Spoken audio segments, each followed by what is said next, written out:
My foster mom decided my late mother's antique was hers. She learned otherwise.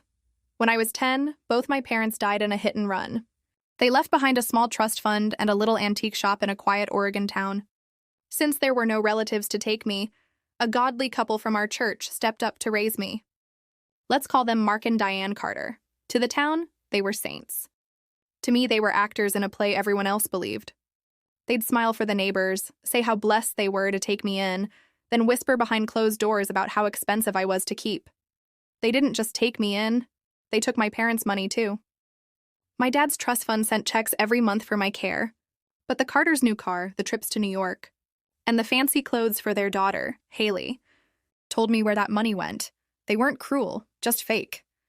Their smiles were sugar-coated poison, sweet on the outside, rotten underneath. What made it worse was how everyone adored them. They'd show up at church with me all dressed up, acting like I was their little miracle. And people would say, "You two are angels."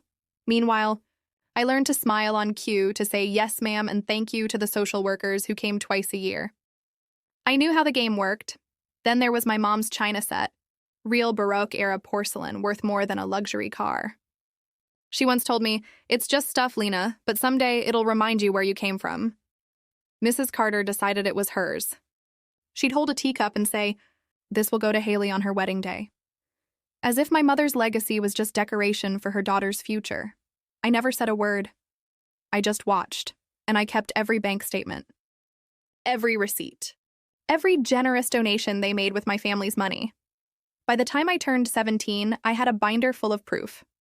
And a plan. Because the best revenge doesn't need yelling or drama.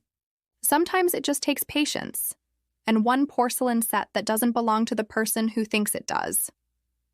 When the truth finally came out, Mrs. Carter learned the hard way that you can't steal from someone forever.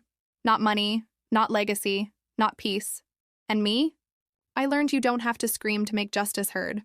Sometimes you just have to let people hang themselves with their own righteousness.